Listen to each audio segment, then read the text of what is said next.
She walked out on our 24-year marriage for a weekend with her colleague. No remorse, just cold betrayal. I supported Helen through everything, and this is how she repays me? I felt shattered, but I wasn't going down quietly. I sent an email to her firm exposing her affair. Then, I made a decision that changed everything. My heartbreak turned into a plan for revenge. My final act was drastic and irreversible. Watch the shocking unraveling of my life and the consequences of betrayal. This is my story. Enjoy watching it. Terry I was stunned. Helen, my wife of 24 years, just left the house to spend the weekend with one of her co-workers, Ray Bland. She didn't say she loved me. She didn't even call it just sex. She didn't give me a kiss, just a pat on the head like I was a dog. How cruel could she be? And what would happen next? The thoughts made me shiver. I should start from the beginning. We got married when we were 22, 24 years ago. I had just finished my IT degree and started a new job. Helen was still studying and later got her law degree. I supported her through those tough years and felt happy to do it. She was my soulmate, the love of my life. I believed our struggles then would be worth it in the end. So I saved money and did everything I could to help her. After she graduated, a big law firm hired her. She became known as a tough lawyer who won most of her cases. She made more money than me, but that didn't matter. I was proud of her. We talked about having kids and decided to wait. Eventually, she told me she didn't want children at all, so we didn't have any. We were what people call dinks. Double income, no kids. I didn't even know what birth control she used. That felt pretty sad. Since we rarely used protection, I assumed she had it covered. Even if she had gotten pregnant, I was sure she would have ended the pregnancy without telling me. I resented that deep down, but tried to enjoy life. While I wanted a child, I was now glad we never had any.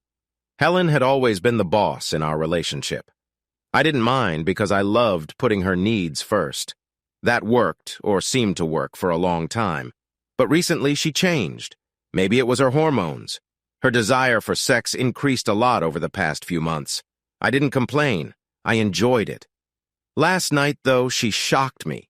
Right after we were in bed together, "I'm going out with Ray Bland tomorrow. Dinner, dancing, and sex at the hotel. I'll come back Sunday," she said without any guilt, like she was just getting the car serviced.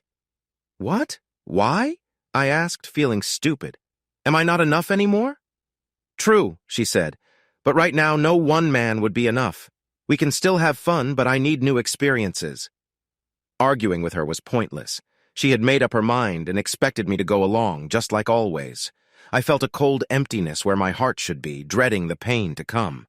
I said nothing, just showered, and went to bed without kissing her goodnight. The next morning I didn't speak as we got ready for work.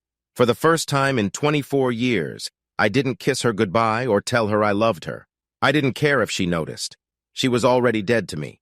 At work, I was like a zombie. All I could think about was what Helen planned to do. I had read enough stories to know what might come next. No way was I going to put up with that. I also knew what to expect from a divorce. She would get most of everything. I was angry about that. Arguing with Helen would only make her more stubborn. Running away seemed impossible. If she had told me a month, even a couple of weeks ago, I could have left everything. Good people can get jobs anywhere, and I knew I was good. But with such little notice, I felt trapped. There was only one way to handle this, I thought. Someone would have to die. When she came home that evening, she said nothing and got ready for her date. As she showered and dressed, I took my .45 caliber pistol and loaded it. My plan was simple. When Ray came to the door, I would shoot him. I hoped Helen would see it happen. I knew I'd probably go to jail for life. I didn't care, but it didn't go that way. When Ray arrived in his car, he just honked. He didn't even come to the door. Helen patted me on the head like a dog as she left. She didn't see the loaded pistol hidden on the couch. I said nothing but felt a deep rage as she walked out with her overnight bag. I hated myself then. Despite everything she was doing to us, I couldn't shoot her. Running out and shooting at the car felt like something out of a bad movie. After they left, I grabbed my laptop. I thought about our life together for a long time. Looking through my photo gallery, I remembered our trips to Cancun and Paris, and the cruise we took in the Caribbean for our 10th anniversary. We both looked so happy in those pictures. None of that means anything to me now. Unlike Helen, I had no real support system, no family or friends I could rely on. My sister died young and my brother died in a stupid fraternity prank. My father died a few years ago. Helen didn't come to the funeral, saying she hated funerals and had important work. Mom got worse after Dad passed, but lived on her own until she died 2 years ago. I called her once a month before she died and sent her cards because I knew Helen wouldn't. Mom was sad she wouldn't have grandkids to spoil. I went to her funeral by myself. Again. I also had a strange uncle who moved to the Australian outback over 10 years ago. I never heard from him, though Mom talked about him sometimes. I had people I worked with and was friendly with, but no close friends I could confide in, share a drink with after work, watch a game with, or go fishing with. I cursed myself for building my world around my unfaithful wife. I logged into our joint bank account and made some changes. Helen had her own account, and so did I. That was our agreement when we first married. She also had her own credit card. Then I logged on to her law firm's website. I sent an email to everyone I could find on the firm's website, including her boss, explaining what she and Ray had done. I knew they probably wouldn't see the email until Monday, but that was fine by me. Then I wrote a short note to Helen and left it under my wedding ring on the coffee table. I shut down my laptop, put it away, and sat on the couch, remembering the good times. It took a while to find the courage, and I wished I had found it sooner, but I finally picked up the pistol and held it to my head. "I'm sorry, Mom and Dad. I hope to see you soon," I whispered before pulling the trigger. Helen. I had all my shots, and he said he was clean, so I enjoyed my freedom. We'd been fooling around in Ray's fancy apartment for over an hour, after spending the evening drinking, dancing, and flirting. "Bet your husband couldn't make you feel like that," Ray boasted as he lay next to me on the bed. I hadn't thought of Terry since I left the house on Friday. I didn't like Ray talking bad about him, but he was right. There was a time when Terry could keep up all night, but those days were long gone. Sure, Terry was always warm and loving, but sometimes a girl needs something else, I thought. "To be honest, I haven't thought of him at all this weekend," I said. "You made me forget about him. And don't forget, he's a few years older than you. Have you thought more about what we talked about?" "You mean doing this in front of your husband?" Ray asked, raising an eyebrow. "Yes," I said, "just to show him how things will be from now on. Don't worry, it will be fine. Terry's harmless. He didn't even try to stop me when I left the house Friday night." "Well, harmless people can get dangerous if pushed too hard. Remember the Connors case?" Ray warned. "You said he didn't try to stop you. Did he say anything?" "No," I said. "He just sat there on the couch. Actually, he hasn't said much since I told him on Thursday night," I added. "Has he called or texted you?" Ray asked. "No, he hasn't. Don't you find that strange?" "Not really," I told him. "I made it clear this is what I need. He knows how I am once I decide something." "Either that or he's already left you," Ray said. "He wouldn't dare leave me," I said with a laugh. "He knows I love him and this is just about sex." Ray looked at me as if to say, "What's wrong with you?" He softened his expression. "If you say so," he said. "Now why don't you come here one more time?" "Not until you promise to help me set things straight with him tomorrow evening," I said, taking hold of him. Even soft, Ray's size was more than Terry's at his best. "All right," Ray agreed. "I'll help you set things straight tomorrow. Now get up here one more time." We pulled into my driveway late Sunday afternoon. The house seemed quiet, almost too quiet.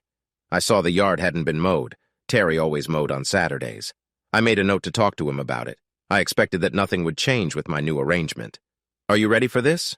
Ray asked. "Sure." I flipped up my skirt to show him I had no underwear on. I was ready. "Let's do this.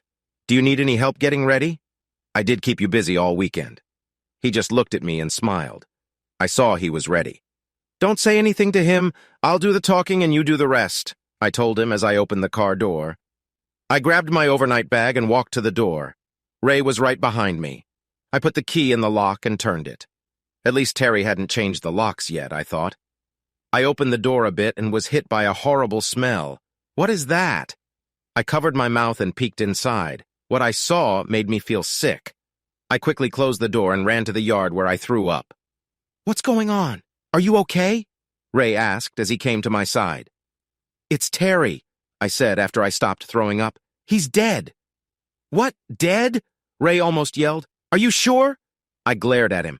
I'm sure. Half of his head is gone and my new couch is ruined. There's blood and stuff all over it. What do I do? You should call 911, Ray said, his voice shaky. No kidding, Captain Obvious, I told him sarcastically. He flinched, but then looked at me like I had just turned into a snake. I'm sorry, Ray. I didn't mean to snap at you. I just wasn't expecting this. Could you stay with me until the cops get here? I reached out and touched his arm to steady us both. I guess I can stay for a bit, he said reluctantly. But this is your problem. You need to clean it up. Thanks, I said with a snort as I pulled my phone out of my purse. Jerk, I thought as I dialed 911. The operator said calmly that officers were on their way and should be there within the hour. She told me to stay outside the house until they arrived. Given the smell, I was glad to follow her advice. We sat in Ray's car to wait for the cops, and then it hit me. Terry was dead. All I wanted was some extra fun. I didn't want this. I wanted everything else to stay the same. I wanted him to be there for me when I got older. As the realization hit me, I started crying. Ray held me as I cried for Terry. You know you have to call Bledsoe, Ray said after a while. It will be in the paper. Neighbors will talk. You'll need to do an obituary. Even if you cremate him quickly, people will know. And the firm doesn't like surprises. I know, I said. Wilson Bledsoe was the boss at our law firm. You should call him now before the police get here, Ray suggested. You're right, I said, trying to stay calm. I was a lawyer, I reminded myself. I grabbed my underwear from my purse and put them on quickly, looking around to make sure no one saw. Then I pulled out my phone and called Bledsoe's home number. He answered after the third ring. Good evening, Helen, he said in his usual slow voice. What can I do for you? Mr. Bledsoe, my husband is dead. It looks like he killed himself, I said, my voice shaky. Well, that explains why he didn't reply to my email, Wilson said in the same slow voice. Email? I asked, wondering why my boss would email Terry. Yes, I got a disturbing email from him Friday evening. I replied as soon as I saw it. Is it true? Is what true, sir? I asked, alarmed. That you spent the weekend with Ray Bland. Intimately, is it true? He asked, in the same serious tone he used in court. Yes, sir. It's true, I said, now scared for my job. The firm had a morals clause, and I knew I could get fired for what I had done. I also knew lying would make things worse. I'm very sorry to hear that, Helen. I'm also sorry about your husband. Have you called the police yet? Yes, sir, I have, I replied. You'll be busy for a few days. Why don't you take the week off and deal with your husband's death? We'll talk about your actions and your future with this firm when you return. But I have the Wilson case, I protested. Jenny Hawkins is your second on that case, isn't she? Wilson asked. He knew very well she was. He had assigned her. Yes, sir, she is, I said, feeling my arm go numb. Jenny is a good lawyer. I'll have her file a continuation so she can catch up. You need to focus on your husband's final arrangements. But I must say, Helen, I am very disappointed in you. I understand, sir, I said, gulping nervously. Is Mr. Bland with you now? Wilson asked. His tone didn't change during the call, and it felt cold, like a doctor describing a wound. Yes, sir, he is, I replied. Tell him to report to my office first thing in the morning, Wilson ordered. This was definitely an order that couldn't be ignored. Yes, sir, I'll tell him, I said. Thank you. Please accept my condolences, Helen. We'll talk later. Good day, Wilson said before ending the call. I felt stunned. It was like he got calls like this every day. I shook myself, put the phone away, and looked at Ray sadly. Well? Ray asked nervously. Mr. Bledsoe wants to see you first thing in the morning. Apparently Terry emailed him about us, I replied. My world was falling apart and I couldn't stop it. Why had Terry done this to me? Shit, Ray whispered. We're in serious trouble, I said, finishing his thought. Maybe, Ray replied. Maybe not. Since we've been here longer and this is a first offense, they might show us some mercy. Do you really believe that? I asked. Not much. But I can hope. Helen, I'm really sorry. Me too, Ray. We're both at fault here, I admitted.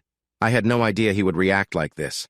Suddenly, 2 police cars with flashing lights pulled up in front of the house, and a coroner's van arrived right behind them. One officer came to Ray's side of the car and asked him to move so the van could back in. Another officer carrying a clipboard asked me to step out of the car. I got out as Ray started his car. "Are you Miss Helen Baker?" the officer asked. "Yes, I am," I admitted. "May I see some identification, please?" he asked. I pulled out my driver's license and handed it to him. He wrote down information as he looked at my license. I saw 3 officers and 2 people from the medical examiner's office go into the house. They all put on gloves and white shoe covers. The officers looked disgusted when they opened the door and smelled the air inside. The medical examiners put on masks and full-body suits before taking a gurney into the house. "Can you tell me what happened, Mrs. Baker?" the officer asked. "I left the house on Friday afternoon. Terry was alive and sitting on the couch when I left. I don't know what happened after that. I just got back shortly before I called 911, I explained. "Terry, that's your husband? The victim?" the officer asked. "Yes," I said. "And you say you've been gone all weekend?" he asked, raising his eyebrows. I nodded again as the officer took notes. "And what were you doing this weekend?" he asked in a flat voice. "I was with a friend," I answered, feeling uncomfortable. His eyebrows went up again as he wrote on his clipboard. I felt annoyed and my stomach twisted. It was one thing to tell my husband, but admitting it to a stranger was much harder. "Is that the gentleman you were with when we arrived?" the officer asked. "Yes," I confirmed, trying to stay calm but failing. I've attended hundreds of depositions and even given a few, but this was the first time something like this involved me. He tried to hide it, but I could tell he guessed what was going on. He asked me a few more questions, which I answered briefly. It took him another 20 minutes to finish my statement. I tried to avoid saying too much, but the officer stayed focused. I felt my face turn red as I had to admit that I was at the city's nicest nightclub from Friday evening until late Friday night. Then, I stayed at a fancy apartment complex from late Friday night to Sunday afternoon. I even had to say the apartment number. What could I do? Plead the fifth? Ask for my lawyer? He was just taking my statement at what might be a crime scene. I was just a bystander, even if I was involved. "That's all I need for now, Mrs. Baker," he said. "I need to speak with your friend, now." He walked over to talk to Ray. He passed the spot where I had thrown up on the lawn, paused to note it, and then continued. I looked around. It was evening, but still light outside. I could see neighbors standing at their windows staring at the scene. Some had even walked to the end of their driveways to watch. Damn it! Did it have to be so public? Maybe I should have just stayed with Ray longer and come back after dark. A few minutes later, I saw the medical examiners come out with a gurney holding Terry's body in a closed bag. I shivered, but couldn't look away. They put the gurney in the van, closed the door, and took off their suits. They carefully put the suits in a plastic bag, then got into the van and left. The officers followed them out, and a man wearing sergeant stripes walked toward me with 2 plastic bags. "Mrs. Baker, I'm Sergeant Smith," he said. "We found this near your husband's body. Did you know he had this gun?" he asked, holding a bag with Terry's pistol. "Yes, I knew," I replied. "It was a gift from his grandfather. He had it for years." I felt shaky. Before, it had just been a piece of metal out of sight. Now I saw it as the deadly weapon it was. I suddenly wondered if Terry had taken it out after I left, or if he had it when I left, intending to use it on Ray or even me before turning it on himself. All those stories of murder-suicides on the news that I had barely paid attention to now overwhelmed me.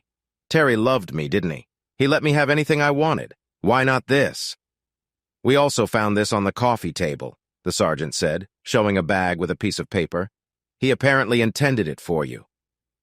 I took the bag from the sergeant and saw a typed note and Terry's wedding ring. Shaking, I read the note through the plastic. "Helen, I would rather die than be your laughingstock. I have loved you only for 25 years and always put you first, and this is how you repay me. Well, forget you, you selfish, no-good woman.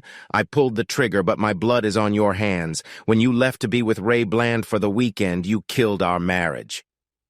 "You killed me.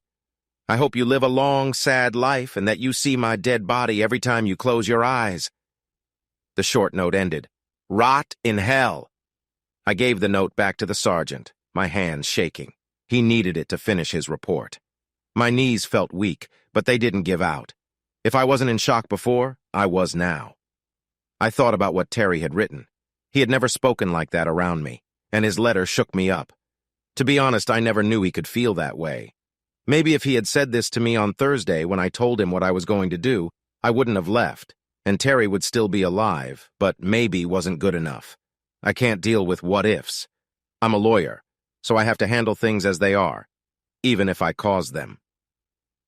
I took a couple of deep breaths to calm down and looked at the sergeant. Doubt and questions were part of my job, but my own doubt was scattered in a pool on my front lawn, and any jury I faced wouldn't be kind. "Can I go back into my house now?" I asked. "We're still working on the scene, ma'am. It's not good in there." "Our coroner thinks your husband died Friday evening. I don't think you should stay here for a while. I've called a cleaning service, and they should be here soon. If I were you, I'd go to a hotel until Tuesday or Wednesday." "Can I at least get my computer and some clothes?" I asked, trying to sound professional. "When we're done," the sergeant said. "That could take another hour." He looked at me for a while, then handed me a card. "I know this is a shock. You should talk to someone. I recommend Gina Hastings. She's a good counselor. We send our officers to her when they have a rough time on the job. Tell her I sent you, and she should see you soon." "Thank you, Sergeant Smith," I replied, feeling annoyed at the idea of needing a counselor. "I'll think about it." His face was hard to read, but I could sense his concern. I was standing there, shaking like a leaf. "Your choice, ma'am, but I think you should call her soon. If not her, then a pastor or a good friend," the sergeant said before going back inside. Sighing, I walked to the porch and sat on the bench Terry put up last summer. It was something I had asked him to do. We had only used that bench once since he put it up. I thought about what Terry wrote. Even with my eyes closed, I could still see his words. A few minutes later, Ray walked up and sat next to me, but not too close. I looked around. Most of the neighbors had gone inside or closed their curtains after the van left. A few curious ones lingered. "What did they want?" I asked quietly. "They asked about our weekend," Ray replied with a sigh. "You told them everything?" I looked at him, too numb to be angry. "Pretty much. Just a short version," Ray said. "What did the sergeant want?" "Terry wrote a suicide note," I said flatly. "Crying about how much he loved you?" Ray asked sarcastically. "No.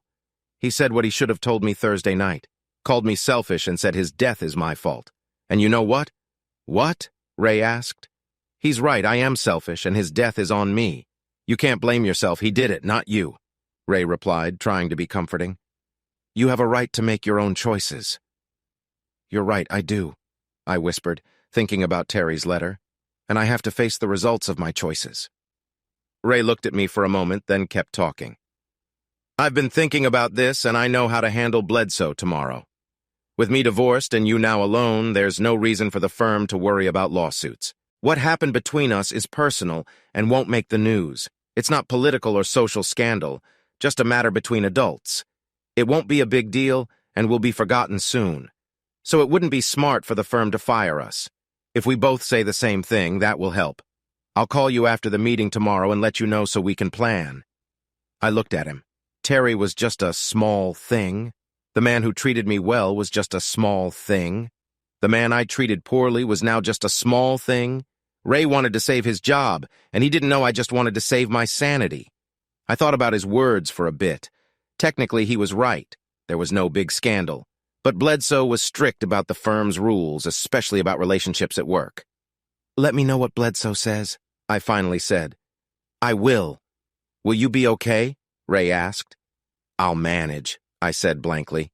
The truth was, I doubted I would ever be okay again. I was determined not to let Ray know my true feelings. "Call me if you need anything," Ray said before leaving. "Yeah, okay," I muttered as he walked away.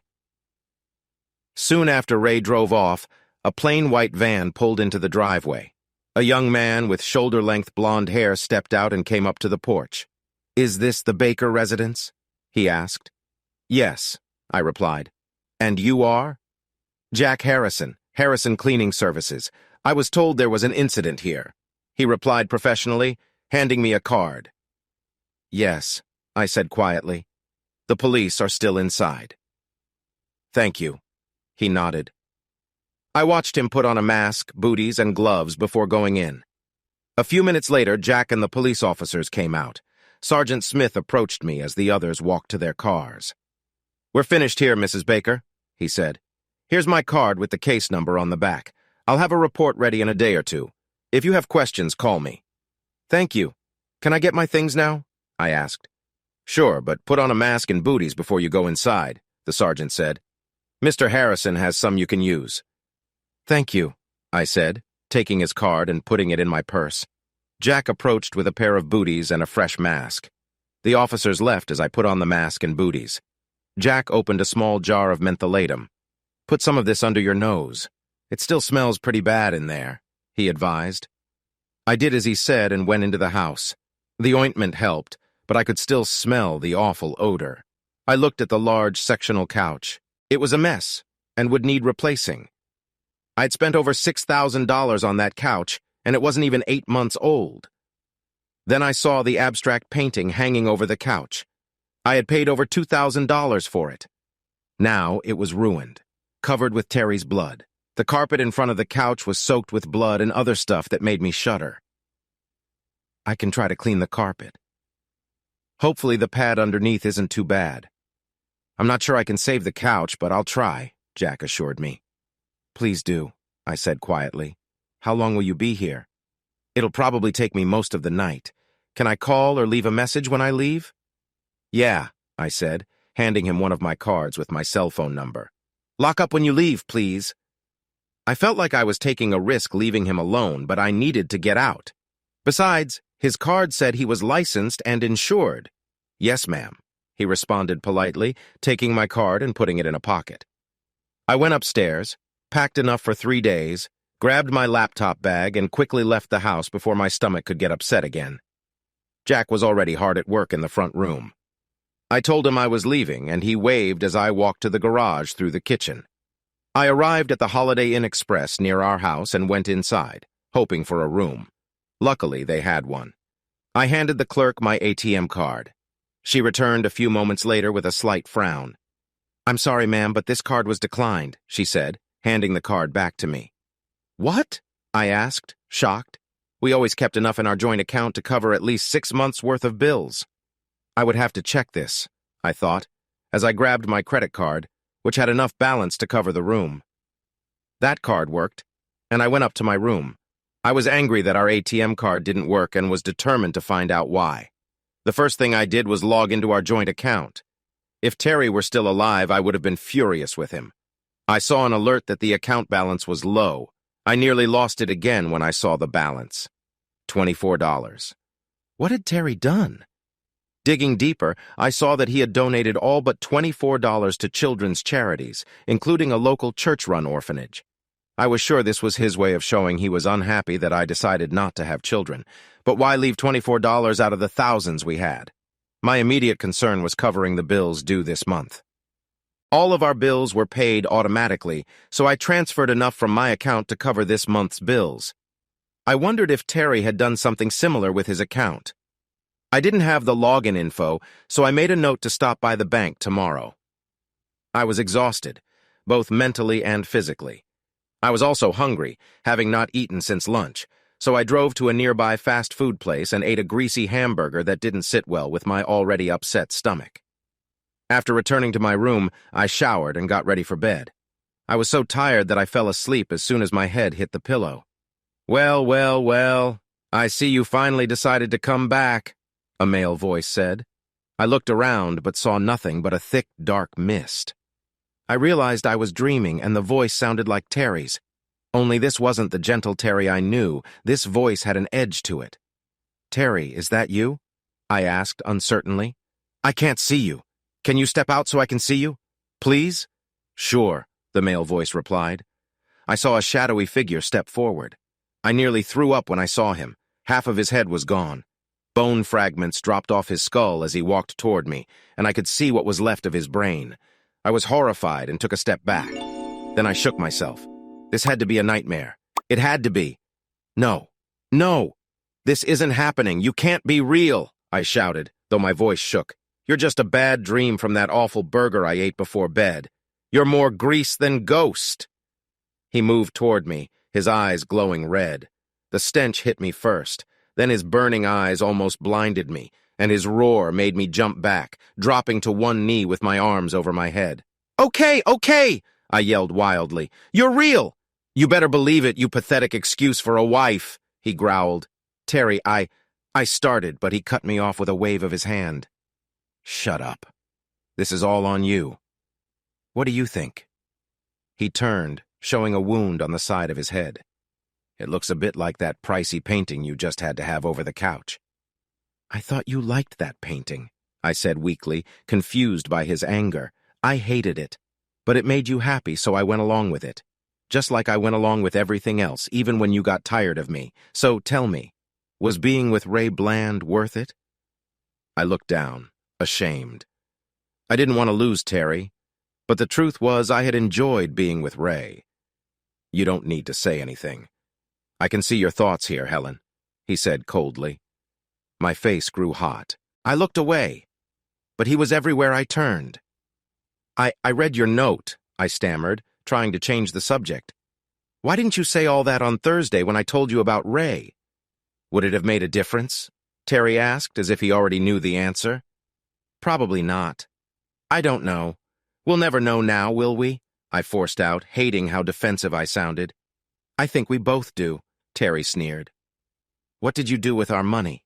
I asked, eager for a new topic. My anger started to rise. "The bills still need to be paid." "You're smart. Figure it out," he said with a shrug of his gore-stained shoulders. "I know you gave it all to kids' charities." "Why?" My anger was growing. "What do you care?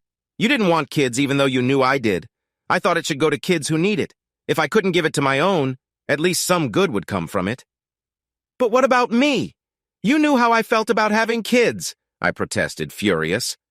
"Yes, you made it clear. You didn't want a career and kids. You didn't want to lose your figure. Always your way, just like with Ray.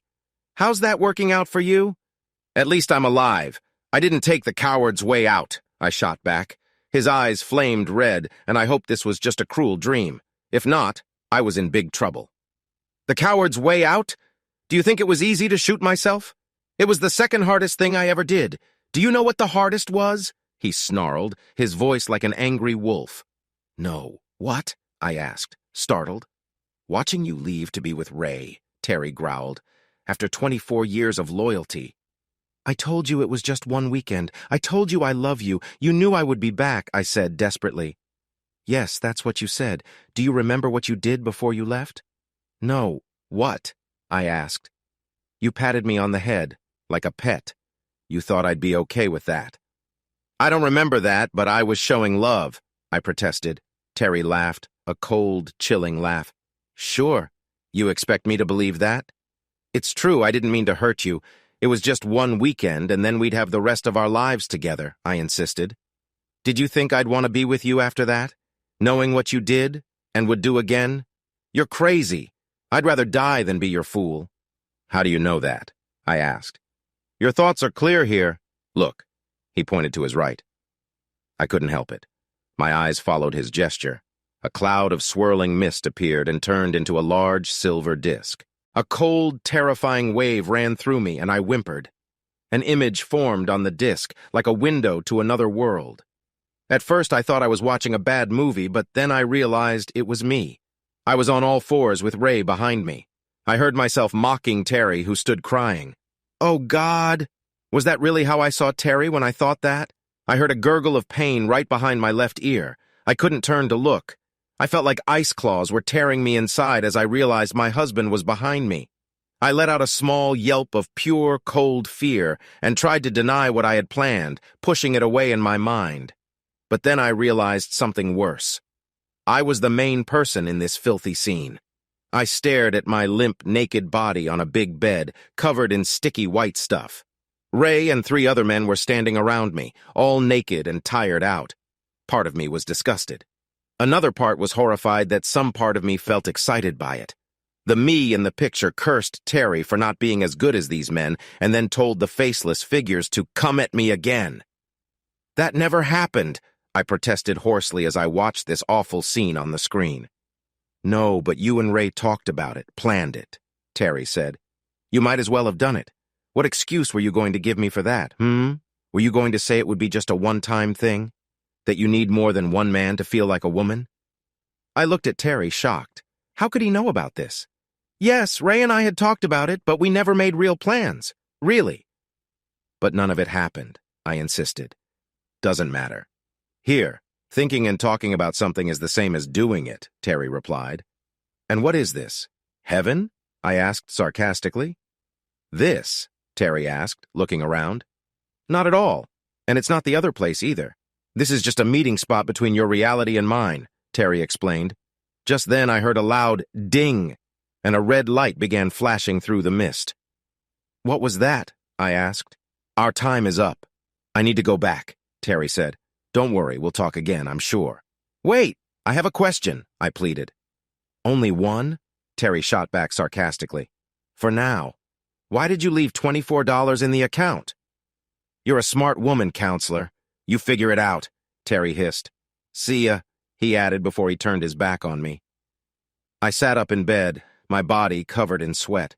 Sunlight came into the hotel room. I looked at the clock. 8:30 a.m. Damn.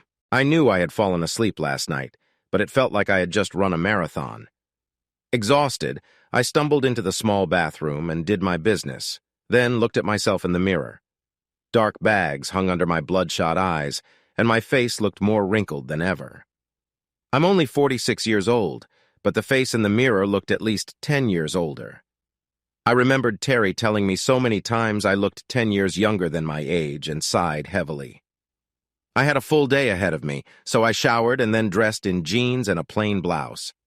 After checking myself one last time, I went downstairs to get some breakfast and a much-needed cup of coffee. Today was the first day of the rest of my messed-up life. I just didn't know yet how messed up it would be. I walked into the small dining area and picked up the morning paper. I was curious to see if there were any reports of Terry's suicide.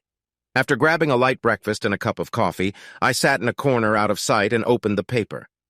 There was a small note on page 2. It said Terry Baker had apparently shot himself and was survived by his wife, but my name wasn't mentioned. That made me feel a bit better. The last thing I needed was a lot of unwanted attention. I finished my breakfast and walked to my car. I heard my phone ring when I got into my car. I took it out of my purse and saw it was Ray calling. I remembered that Wilson Bledsoe wanted to see him early this morning, so I answered the call.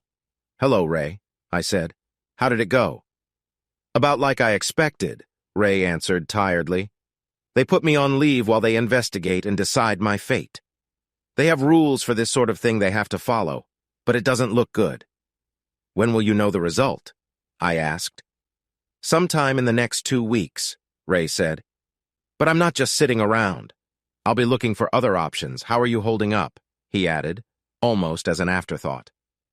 I'll be all right, I said, trying to sound brave. I didn't want to talk about last night's disturbing nightmare which still haunted me. Then another thought hit me. By the way, does anyone else at the office know? Only everyone with an internal email address, Ray said, exasperated. It seems Terry told everyone. Crap, I sighed, seeing my career and reputation swirling down the drain. Anyway, no use hiding it now. Do you want to get together for lunch or something? He asked, sounding a bit hopeful. I stared at the phone for a moment. It was almost like I could read his mind. He was on leave with not much to do but look for a job and spend time with me. I had just had my life turned upside down. Finally, I broke the tense silence. I have a lot to do today, so I don't think I'll have time. Besides, I don't think that would be wise right now, do you? I asked seriously. You're probably right. I'd better let you go. Call if you need anything, Ray said. We ended the call and I checked my messages out of curiosity. I saw a text from Jack letting me know he was leaving the house. The message was sent at 5:30 this morning, meaning he had been there all night. I saw another message from my older sister, Janice. I saw the paper this morning. Was it your Terry who took his own life? Janice's message asked. Yes, I typed back. I'll call and explain later. Janice was older than me by 2 years, and she often acted like a big sister. I wasn't ready to talk about it right then. I drove home and parked in the garage. When I entered through the kitchen door, the smell of cleaning fluids hit me. It was strong, but at least it covered the awful smell from before. I held my breath a little, not wanting to breathe it in too deeply. In the front room, I saw the couch looked almost new. That was a relief. I wouldn't need to buy a new one, but I knew I'd never sit on it again. I felt a bit angry at Terry for choosing the couch instead of his chair. I did notice that the painting above the couch was still in good shape. Jack had cleaned up well. Feeling pleased with Jack's work, I went upstairs to our home office. I gathered important papers, Terry's bank info, our wills, and mortgage insurance. I put them all in my briefcase. The house felt too quiet without Terry. I could hear the ticking of the grandfather clock downstairs. For a moment, I smelled something bad and felt a chill. I almost ran out of the room but forced myself to stay and keep working. I remembered I needed to inform Terry's work about his death. I played the messages on his desk phone. They were all from his office asking where he was. I called back and spoke to Allison Jones, his boss. "Helen, we've been so worried. Is Terry okay?" she asked. "No, Allison, he's not. He passed away," I said, trying to stay calm. "Oh no, what happened?" she asked, clearly shocked. "He shot himself," I said slowly, still surprised at how steady my voice was. "When did this happen?" "Friday night. I was out for the weekend," I replied, hoping she wouldn't ask more. "I'm so sorry, Helen. Let us know about the memorial. We all want to be there," Allison said, "and we'll get in touch about his insurance and 401k. Call us if you need anything." "Thank you, Allison," I said, relieved she hadn't pressed for more information. We said our goodbyes and ended the call. It went better than I expected. I knew Terry's work had insurance, which would pay out a good amount. I wasn't sure about the details, but his 401k would help too. I hung up the phone and felt the silence of the house again. We had many happy years here, but now it felt like a tomb. Everywhere I looked, I saw reminders of Terry. It was just memories, not his ghost, but it felt eerie. I forced myself to think clearly. No one was watching me. I opened windows to air out the chemical smell, grabbed my briefcase, and left the house quickly. At the bank, I asked for the balance on Terry's account. We had access to each other's accounts for emergencies. I had his ATM card and PIN. The teller checked the information and then fetched Arnold Johnson, the bank manager. "Mrs. Baker, could you step into my office?" he asked politely. "Sure," I said, following him. I sat across from his large, dark desk as he looked at his computer. "I'm glad you came in today," Arnold started. "I was planning to call you." "Oh? Why?" I asked, feeling anxious. "There were many transactions from your accounts over the weekend. I wanted to make sure you knew about them," he explained. "I know Terry made some donations on Friday," I said. "I didn't know about them and hoped they could be reversed. I also wanted to check his account activity." Arnold raised his eyebrows in surprise. He looked at his computer screen before answering. "I'm sorry, Mrs. Baker. The donations were made just before the cutoff time on Friday, so most of them have already gone through." "I need that money," I said. "Is there any way to get it back?" "You could try contacting the recipients and explaining the situation. They might give the money back, but there's no promise," Arnold said, looking a bit sorry. "I can print out the list of everyone who got the donations." He glanced at the screen again. "It's a long list." I thought really hard. Just asking nicely probably wouldn't work. I could take them to court, but with so many charities, the costs would be higher than the money I'd get back. Plus, my reputation would suffer. I felt sick inside and could almost see the news headline. "Greedy lawyer tries to take food and shelter from needy children." I imagined the jury thinking, so she cheated on her husband, causing him to kill himself. Now she wants to take money from orphans. Let's give her what she deserves. I'd be lucky if they didn't publicly shame me. "At least you get a big tax deduction," Arnold said, trying to lighten the mood. I stared at him, puzzled by his attempt at humor. After a few awkward seconds, he cleared his throat and looked away. "What about Terry's account?" I asked, trying to change the topic. Arnold looked at his computer, then at some documents. He sighed, adjusted his expression, and spoke to me again. "He has just enough money to keep the account open. There was a lot of activity on Friday. He paid off his credit card and then canceled it. He also paid some other bills." Arnold paused, waiting for me to say something, but I stayed silent. Then he added, "And there's a big payment to Westside Funeral Home and Crematory." That hit me hard. I knew that funeral home took care of Terry's parents. He had clearly planned this for a while. "What about our other accounts?" I asked. "He didn't touch those.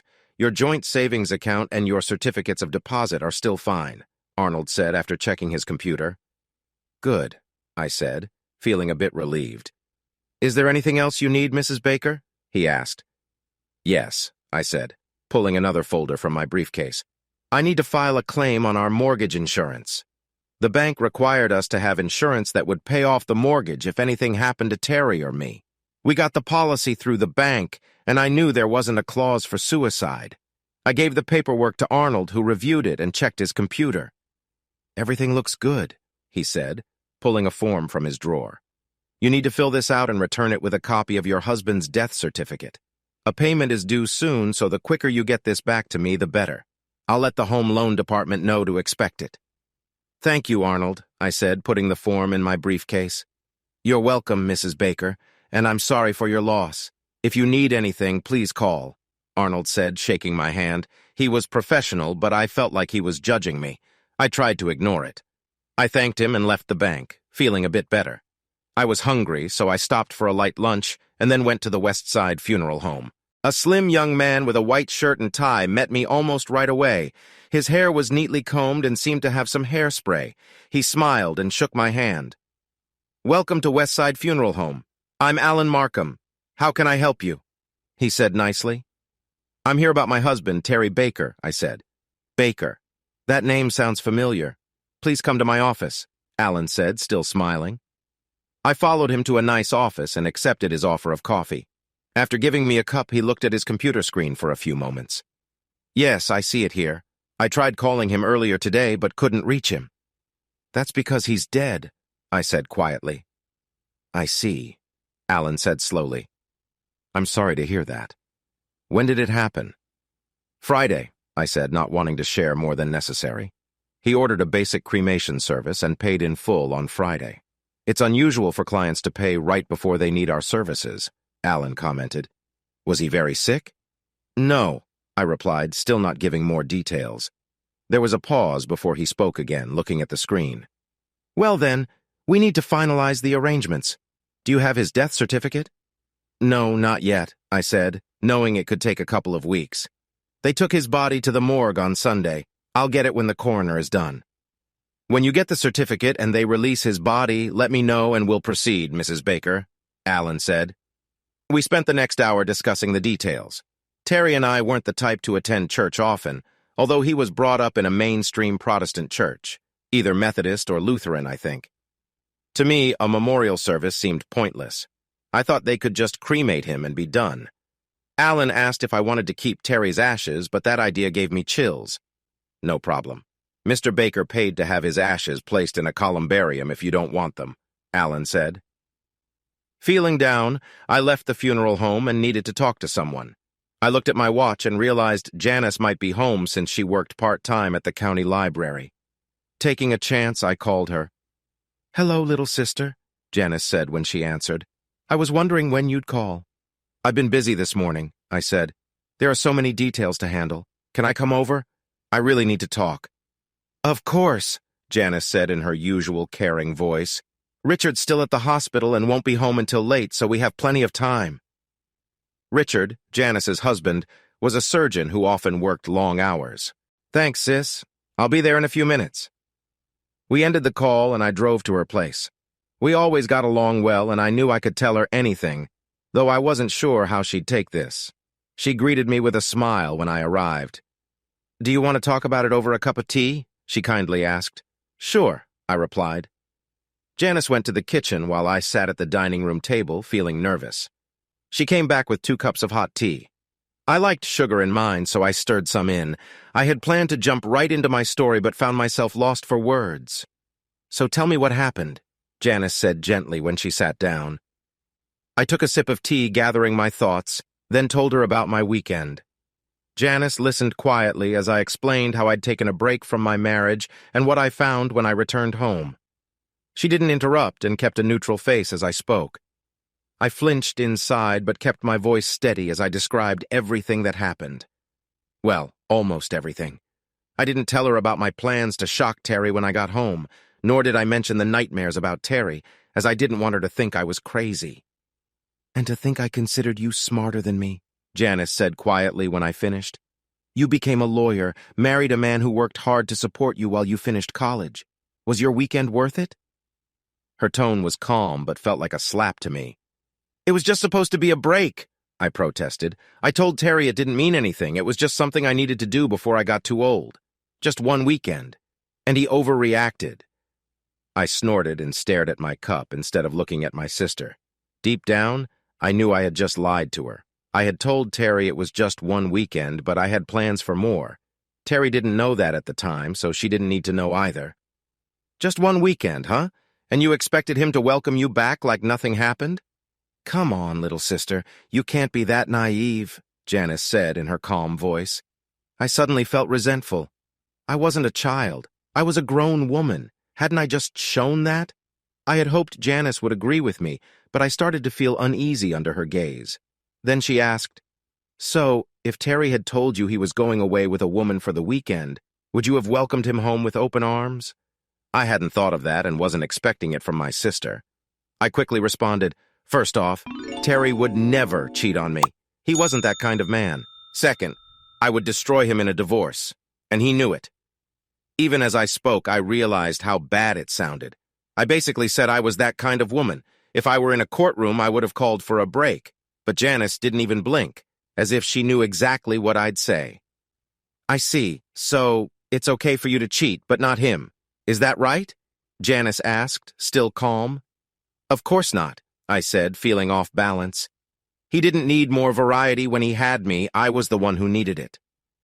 Then I realized how much I had admitted and added quickly, "Besides, it was just once." "Was it really? Or would you have taken it further? Maybe tried to make Terry accept it? Bring home other men?" my sister asked. I stared at her, my mouth open in shock. This was coming from my easygoing older sister? It felt strange. "You don't think I know about things like that just because I work part-time at a library? Have you ever done anything like that to Richard?" I asked, feeling stunned. "Of course not. I love and respect Richard too much to do something like that, but I know others who have." Her point was clear. That I didn't respect Terry anymore was obvious, or I wouldn't have done what I did. "Oh? And what did their husbands do?" I asked, curious. "Most of them divorced their wives," Janice said, taking a calm sip of tea. "Some even went further, telling family and friends what happened and emptying the family accounts. They really got back at them. But you didn't answer my question. Was it worth risking 24 years of marriage for a fling with Ray Bland?" I felt like someone had hit me.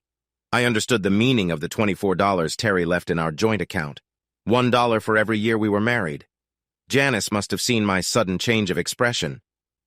"What's wrong?" she asked, raising her eyebrows. "Terry donated all but $24 of our joint account to children's charities," I explained, still trying to grasp this new fact. "Oh, really?" Janice responded, chuckling. "That's not funny. We had 6 months of bills in that account," I said angrily.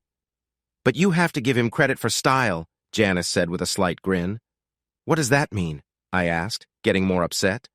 Didn't she understand how much trouble this put me in? At least half of that money was mine. "You denied him the one thing he always wanted, children. So he gave your money to children's charities, knowing how much you dislike kids," Janice explained, shrugging. "I don't hate children. I just never wanted any," I said sharply. "Oh, please, Helen, I've seen how you act with our kids.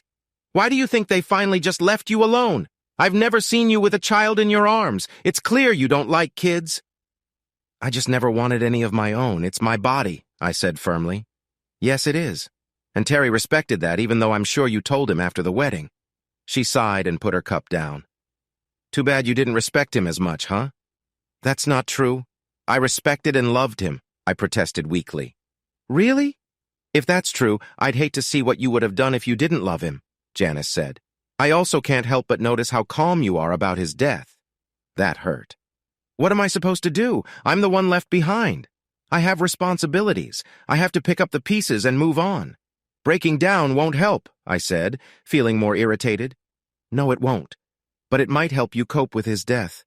You've never been one to show much emotion, have you?" You didn't even cry when Dad died."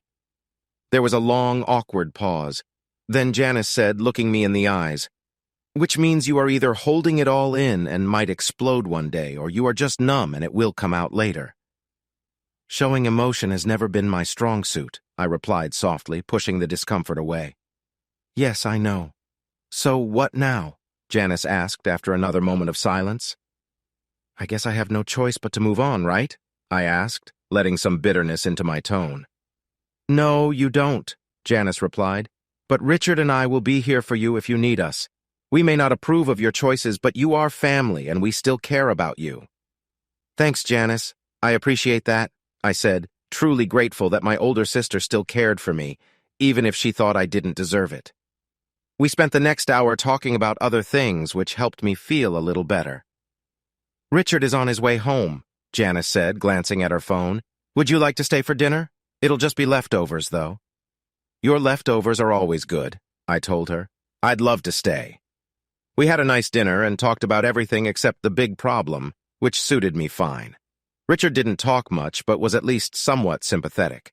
When he walked into the house, he nodded to me and exchanged a quick look with Janice. They communicated silently in that deep, married way.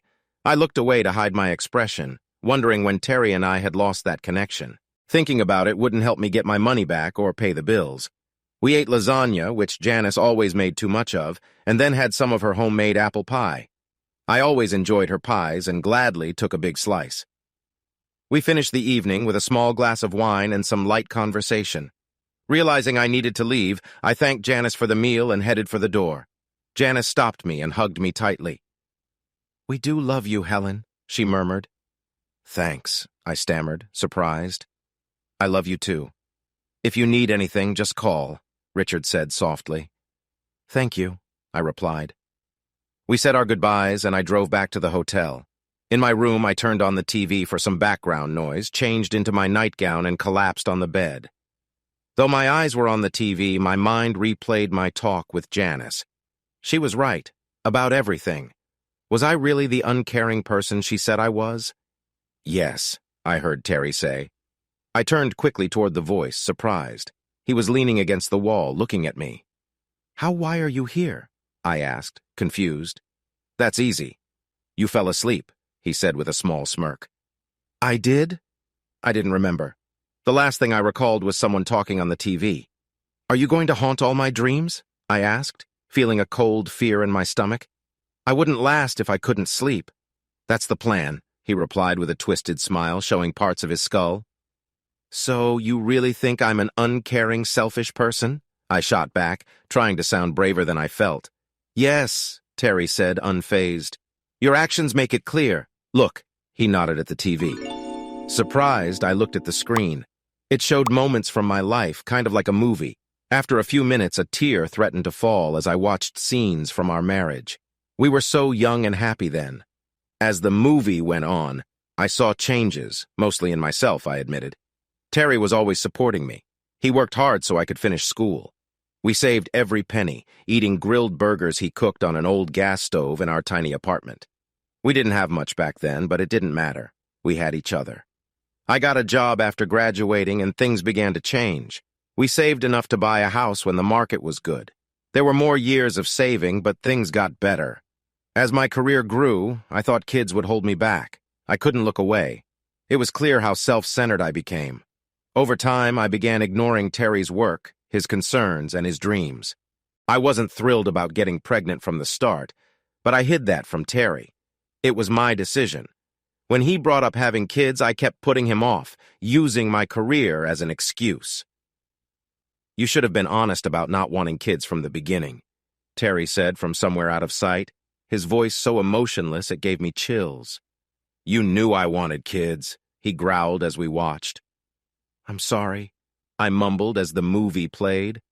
I saw a wall grow between us as time passed. Terry always supported me, putting my wants over his own. At the same time, I saw myself losing respect for him. When I saw that one of my deposits was more than his whole monthly pay, things got worse. He made good money, but I made more. Living better with both our salaries didn't seem to matter to me. My motto was, what's mine is mine, and what's his is mine too. By then, it was clear I was in charge of our marriage. Though Terry resented it, and I could see just how much now, he kept quiet. He was committed to our marriage and to me. I saw him realize on our 12th anniversary that he could manage fine with his own money. But he saw divorce as failure and didn't want to ruin the balance between us. Me? I enjoyed being the boss. Maybe that's why I started flirting with Ray. By the time the affair started, I had no respect left for Terry. Yeah, you are, Terry hissed. It was a late response to my apology. Where was this strong Terry when I needed him? Maybe if he had stood up to me, I wouldn't have left last Friday. Was it only 3 days ago? It felt longer. Then the alarm beeped. I turned it off and looked at the wall where Terry had stood. He was gone. Was it just a dream? Or was Terry right? And this was my new reality. I got out of bed, did what I had to do, showered, and brushed my teeth. I hardly recognized the old face in the mirror. I looked awful and felt even worse. Though I had slept, I felt drained. I packed, went downstairs for breakfast, and checked out. The house smelled better than yesterday, but it still felt like a tomb. The master bedroom felt like a fridge, and passing the couch felt like touching ice. I shivered harder at the thought of sitting on it. I had no idea what Terry would do next. Could he do anything other than haunt my dreams? Did I want to know? I walked around, keeping busy by going through Terry's belongings. Then it hit me. I needed to talk to Jerry Smith. He was the estate planning expert at our firm. I knew he might be upset that I told the bank about Terry's death, but I wasn't too worried. I was wondering when you'd call, he said when he picked up. I wondered what else he knew about my situation besides Terry being dead. I decided not to ask and kept things strictly business. I told him what I had already done, and he reassured me he'd handle it all. This was a perk of working at the law firm and would take a huge load off my mind. Thanks, Jerry. I appreciate it, I said. I tried to sound sincere, but probably just sounded tired. No problem. That's what they pay me for. Can you gather all your financial stuff and bring it to me this afternoon? Jerry asked. Yeah. How about 3 o'clock? I replied, checking the clock. Works for me, Jerry said. I spent the rest of the morning collecting everything, including a copy of Terry's will. I felt a bit uneasy, as I felt cold drafts, even though no doors or windows were open. Sometimes I heard the stairs creak as if someone was walking. I told myself it was just nerves and kept going until I had everything. A hot shower calmed me down, and I changed into something nicer than jeans, but not as formal as my business suits before leaving the house. When I got to the office, people gave me odd looks and then quickly looked away. They must have heard what Ray and I did over the weekend.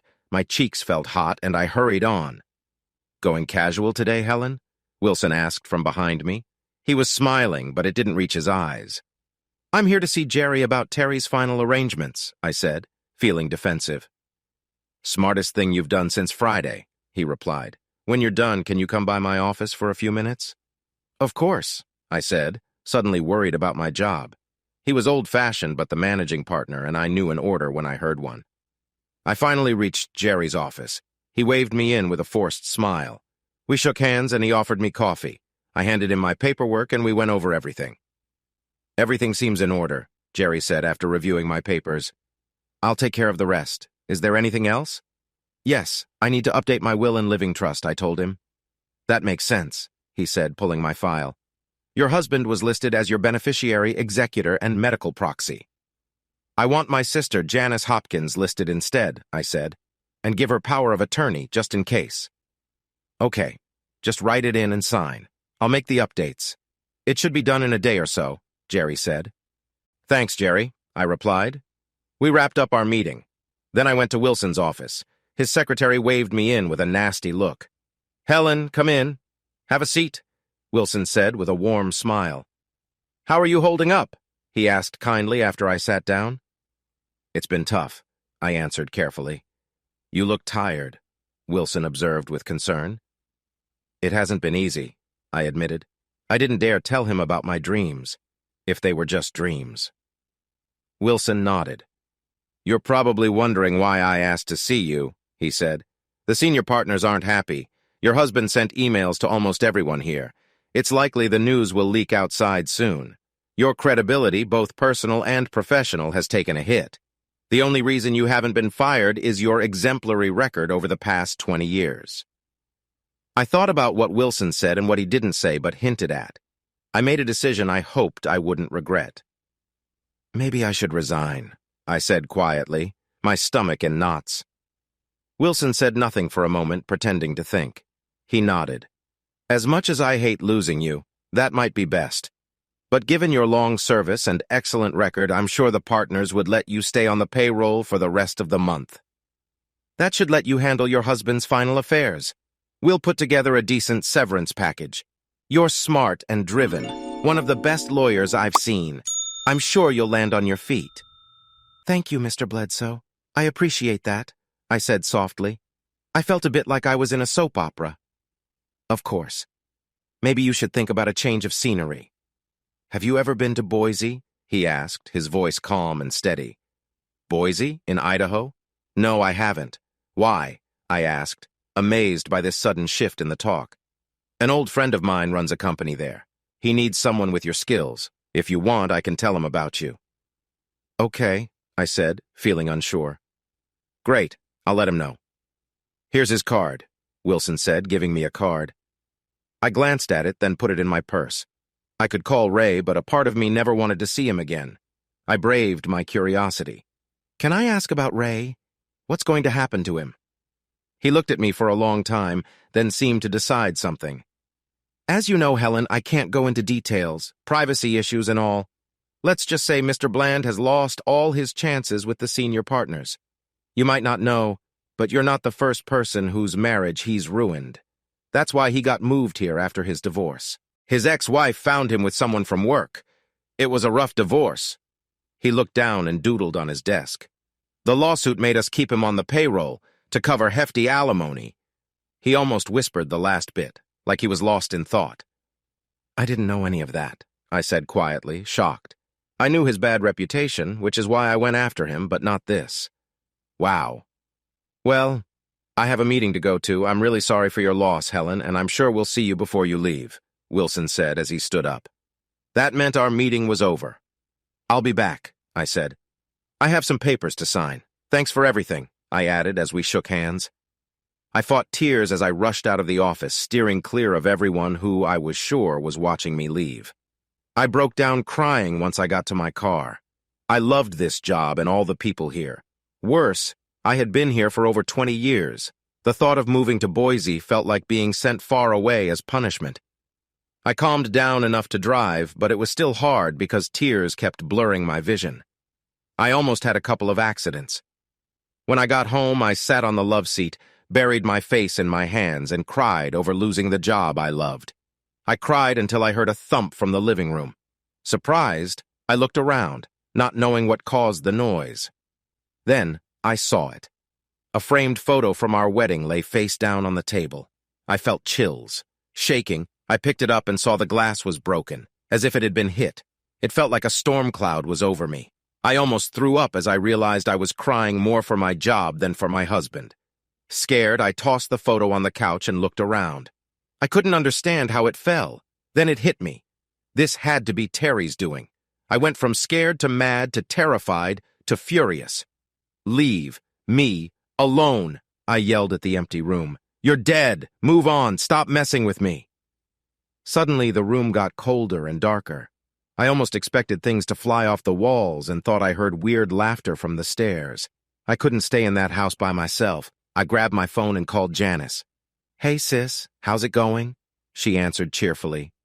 Not good. Can I stay with you tonight? Please? I begged, my voice shaky. Her voice turned serious. Of course you can. We'll get the guest room ready. Is everything okay? She asked. No, it's not. I'll tell you when I get there. Thanks, I said. We ended the call and I rushed upstairs to pack my overnight bag again. I threw things into my bag quickly. I had to get out before Terry did something else. I walked down the stairs, holding the rail tightly, afraid Terry would push me. Then I ran to the garage, tossed my stuff in the car, and left. If this were a movie, I'd leave tire marks. Janice met me at the door, and I fell into her arms, crying. She hugged me and tried to comfort me. She finally got me to sit on her couch and talk. What happened? Did someone break into your house? She asked, worried. It's worse. I said, feeling hopeless. It's Terry. Terry? He's dead. What can he do? Janice asked, confused. I told her everything that happened the last 2 nights and at the house. She listened quietly as I babbled my story. He's trying to drive me crazy, I know it, I cried. You've been through a lot. Maybe you just need some rest, Janice said, trying to calm me. No, you don't understand, I said, shaking my head. He said in his suicide note that he hoped his face would haunt me whenever I closed my eyes. And it has. I haven't slept well since Sunday. And now, this. To top it off, I resigned from my job to avoid getting fired. I cried again. Part of me thought I couldn't cry anymore, but I was wrong. Oh no, what will you do about your house and bills? I've got some money coming in and the insurance will cover the mortgage. I'm employed until the end of the month and I've been promised some severance pay. But I can't stay in that house anymore. You don't understand. Terry hates me. He'll harm me if I stay there. I was on the verge of panic. Come on, sis. You're a logical person. That's a bit much, don't you think? How can a dead man possibly hurt you? Janice asked calmly. She was trying to get me to see sense, but she hadn't experienced what I did. But you weren't there, I insisted. No, I wasn't. Tell you what, I'll take your things upstairs and make you a hot cup of chamomile tea and a grilled cheese sandwich. That should calm you down, and then we can talk, okay? Okay, I said, suddenly feeling like a scared child hiding from a monster. Janice took my things upstairs, then went to the kitchen. She made 2 cups of tea and 2 grilled cheese sandwiches. She brought them on a tray and sat with me. I sipped the tea, sweetened with honey, and took a bite of the sandwich. It was delicious and brought back memories of our childhood. I began to relax and felt much better. Are you feeling better now? Janice asked gently. Yes, much, I replied with a deep, grateful sigh. Thank you. You're welcome. Have you told anyone else about seeing Terry? No. Are you kidding? I'd get locked up. Not necessarily. You've been through a lot these last few days. Seeing Terry must have been a big shock. Maybe you should take a few days to get away. I can talk to Richard and see if you can stay in our lake cabin. A few days in the country might help, Janice suggested. Maybe you're right. Wilson also said I should get away. He suggested I go to Boise. Boise? Why Boise? Janice asked, surprised. A friend of his runs a law firm there. Apparently he needs a good attorney, I explained. Are you going to take him up on it? Janice asked. I don't know. I should at least call him. I'd hate to leave here, though. You and Richard are my only family now. I took another sip of tea before continuing. By the way, I changed my will and trust. You are now my sole beneficiary and the executor of my trust. I've also given you power of attorney just in case something happens to me. I hope you don't mind. No, of course not, Janice said. But you're still young. I expect you to be around for a very long time. I hope so. But I like to be prepared, I said. We ate and drank in silence for a few minutes. I've really messed everything up, haven't I? I whispered. You haven't helped your situation, Janice said gently. I guess I wanted everything my way, I remarked sarcastically. And look at what it's cost you, Janice said quietly. She didn't have to say it. I already knew what my choices had cost me. My husband of 24 years is gone, my career is nearly over, and I can't even sleep well, all because I listened to office gossip and convinced myself I had to be with Ray Bland. Yeah, I sighed sadly. But it's too late to cry over spilled milk, as Mom used to say. You need to pull yourself together, little sister. You're right, I told her. Maybe I'll take you up on your offer and get my head straight. Right now, I just need some sleep. Suddenly, I yawned so big it made my jaw ache. The tea had done its job and I felt my eyelids getting heavy. Let's get you upstairs, Janice said, before you fall asleep here on the couch. She helped me stand and walked me up to the guest room. The bed was ready, and I barely managed to get into my nightgown. Janice pulled the covers over me after I collapsed on the bed. Thank you, I murmured to my big sister, for everything. Janice smiled and kissed my forehead. You're welcome. Now get some sleep. She closed the door when she left, and I quickly drifted off to sleep. So you thought you could escape me by running to your sister, I heard Terry's voice say sarcastically. I looked around and saw the bedroom filled with a thick gray mist. Terry stepped out of the closet, pieces of his head falling as he walked. Why are you here? Why can't you leave me alone? I asked desperately. Leave you alone? Ha! I'll never leave you alone, Terry growled, his broken face turning even uglier. That was you in the house, wasn't it? With the picture. Yes, it took a lot of energy to do that, but now that I know I can do it, I'll do it more often, Terry sneered. Please, can't you just leave me alone? You're dead. You're supposed to move on, I begged. Yes, I am dead. But whose fault is that? You pulled the trigger. I didn't force you, I shot back. Yes, I did. It was either me or your boyfriend, but he was too scared to leave his car, Terry snapped. You were going to hurt Ray? I was horrified. My Terry, my kind, gentle Terry, had turned into someone who could kill. His face turned angry. First, I was going to shoot him, make sure he couldn't hurt anyone else. Then I would have killed him. Would you have killed me? I thought about it. Really. But that would have been too easy. I wanted you to suffer. It didn't have to be like this. His eyes flashed red, and I held back a scream. So how should it have been, dearest? He yelled, and I shrank back. Should I have just gone along with your cheating and lost all my self-respect? Should I have left, letting your lawyers destroy me in court? Should I have run away with what money I could grab, always hiding from private detectives, or burn down the house and end up in prison? I should have talked about all these great options with my family and friends. Oh wait, I had no family, and I spent all my time being a good husband. I had colleagues, but no real friends other than you. Your legal skills left me with no good choices, so I did the one thing you never expected. It let me keep a bit of pride and get some payback, so I pulled the trigger because it was the only choice I had. And now, my blood is on your hands. Look. I looked at my hands and saw dark red blood, thick drops falling onto Janice's bedspread. I pulled away in horror. You might not see it during the day, but it's there, and nothing can clean it off, Terry added. He shook, and I heard his teeth knock together. More pieces of his ruined head fell, but vanished before they hit the ground. In a hoarse, pained whisper, he said, I can't move on. I have unfinished business. I can't rest until it's done. He seemed to grow darker, and I almost screamed. By the way, was your thing with Bland worth this? You lost me, and you lost that nice job, too. I know that job meant more to you than I did. Look, Terry, I'm sorry, okay? I shouldn't have done it. I get it now. Go away. Leave me alone, I said weakly. I was exhausted and hated the things he was making me face. I don't think you really get it, Terry replied more softly. You're right. You shouldn't have done it. You should have never even thought about it. But you still think you deserve whatever you want, no matter who gets hurt. It's still all about you. And I won't leave you alone. Ever. Please, Terry, I can't take any more, I cried as tears ran down my face. Well, you know what they say. One in one hand and see what you get in the other.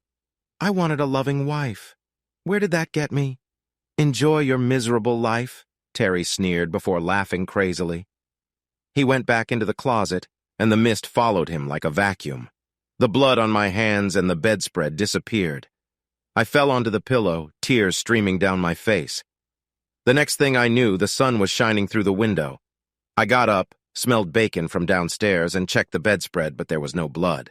I went into the bathroom, did my morning routine, got dressed, and went downstairs. I didn't feel better, but I didn't feel worse either. Good morning, Richard said cheerfully, sitting at the table with his coffee. Janice is almost done with breakfast. Want some coffee? Thanks, I will, I said. I greeted Janice, who was piling bacon on a plate, grabbed my coffee, and wished for a double espresso. I sat at the table.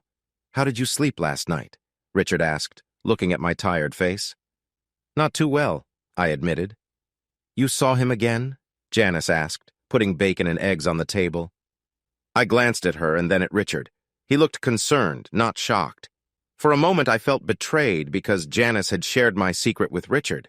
Then I understood. They were a real couple and shared everything. Yes, I replied. Am I going crazy? I asked Richard. I'm a surgeon, not a psychiatrist, he said with a small smile. But from what Janice told me, it sounds like you've been through a lot of mental pain and stress. With everything about Terry and your job, maybe you're right, I said quickly, not wanting to talk about my problems again. But if you like, I can talk to our hospital's psychiatrist. She's very good. Maybe she can help you. I might take you up on that, I said. We each grabbed some bacon and eggs and started eating. Janice was the best cook I knew next to my mom, and her eggs were delicious. We also talked about you staying at the lake cabin for a few days. It might help you relax, Richard said. That would be nice, I said. I knew the medical examiner wouldn't release Terry's body until the end of the week, and I still had 3 weeks before I was jobless. Maybe a few days at the lake would help. Good. Then it's settled. I'll give you a key to the place before I head out. Will you be okay driving up there? Richard asked. I'll be fine, I said, trying to smile. We finished our breakfast, and I helped Janice clear the table. Richard took the key to their cabin from his pocket and gave it to me. I had been there many times and knew the way. Enjoy your stay, Richard said with a smile. Thank you both. For everything, I said, hugging each of them. It's our pleasure, Janice replied, and call if you need anything. After saying goodbye, I packed my things and left. I thought about going home to get a few more things, but decided not to. After yesterday, I didn't want to set foot in that place again. I stopped at Walmart and grabbed a few supplies, then got back on the road. I was driving on the 2-lane road outside town, my windows down and the radio playing loud. The wind in my hair kept me awake, and I was looking forward to a few days of peace. I was only half an hour away from the lake when it happened. Nice day for a drive, isn't it? I heard from the passenger seat. Shocked, I looked over and saw Terry sitting there looking out the window. I could see through a hole in his head. What are you doing here? I almost screamed. You fell asleep at the wheel. Not safe, Terry said, looking at me. Keep your eyes on the road before you hit the intersect. Suddenly, everything went crazy as a big truck hit my door. The crash made the car spin, and another truck hit me from the other side. My car ended up in a ditch, upside down, and I was stuck between the airbags. See you later, Terry said before I blacked out. Epilogue, 25 years later. Hello, Mrs. Hopkins, the cheerful receptionist said as Janice signed the guest book. Hello, Amy, Janice replied. How is Miss Baker today? She asked April Callahan, the head nurse in Helen's ward, who had just arrived at the desk. Janice had made this trip every week for the last 25 years. The same. She just sits in her wheelchair watching TV or looking out the window. Nights are still the worst for her. She says she sees her dead husband in her dreams, April said sadly. Janice knew about that, but she also knew Helen had come to terms with it over the years. Terry visiting her in dreams didn't scare her like it used to. Something strange happened the other day, though, April added as they walked to Helen's room. What's that? Janice asked. If I hadn't seen it, I wouldn't believe it, April began. You know the picture she has of her and her husband on the shelf? Yes, I know the picture. It was taken the day they were married, Janice said with a touch of sad nostalgia. I was in her room, feeding her lunch, when the picture suddenly fell forward, face down. It didn't just fall over. It slammed down hard and the glass broke, April said. I almost jumped out of my skin when it happened. Maybe there was a draft, Janice suggested carefully, feeling a shiver. No, all the windows were closed and no fans were on, April replied firmly.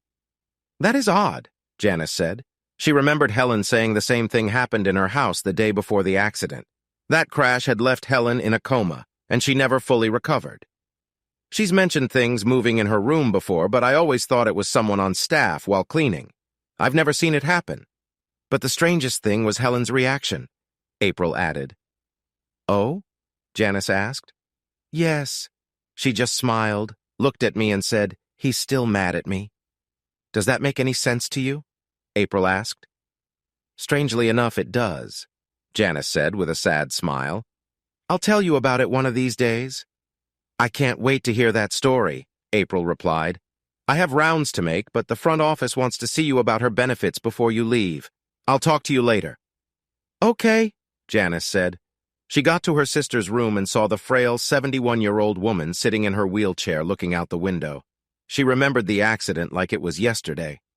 Helen was on her way to the lake cabin when she was hit by a big truck and then another truck coming from the other direction. The police report said Helen must have fallen asleep at the wheel and drove through a red light. Officers said Helen had to be cut out of her car using the jaws of life and was lucky to be alive. The car had slowly filled with water from the ditch, and she almost drowned. She and Richard had blamed themselves for a long time. They should have driven her to the cabin knowing she was that tired. The police report made it clear that it was her fault for not stopping at the light, so the trucking company was not to blame. Luckily, Helen still had her law firm's health plan, which paid for her hospital bills, but the health benefits didn't cover everything for her long-term care. Janice, now handling Helen's finances, had to use all of her sister's money, including both their 401ks and the insurance money from Terry's firm. Janice also sold Helen's house after paying off the mortgage.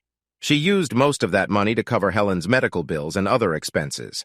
Helen was now on Medicare, but she still needed to pay for things like medicine. The medical costs from the last 25 years had nearly drained all of Helen's money. She knew that if her sister lived much longer, she might need to move to a less nice nursing home. "Look what I brought for you," Janice said, pulling a new blanket from her big bag. "I just finished it yesterday." "That looks so nice," Helen whispered. "Thank you. I thought it would help keep you warm at night." "I'm sure it will," Helen said, looking out the window. "Can you keep a secret?" she asked. "Of course," Janice replied. "That weekend I spent with Ray, I haven't even told Terry yet, but I realize now that it wasn't worth it," Helen said, as a single tear rolled down her face. The room got a bit colder and the heavy hospital bed shook slightly. Janice looked at the bed, scared, then back at her sister. "I think he already knows, dear," Janice said softly. Fade to Black Hay audience. If you liked this video and want to keep up with more thrilling stories, make sure to subscribe to Prince Cheating Tales and hit the notification bell. You don't want to miss out on our upcoming adventures. Thanks for watching, and we'll see you in the next wonderful story.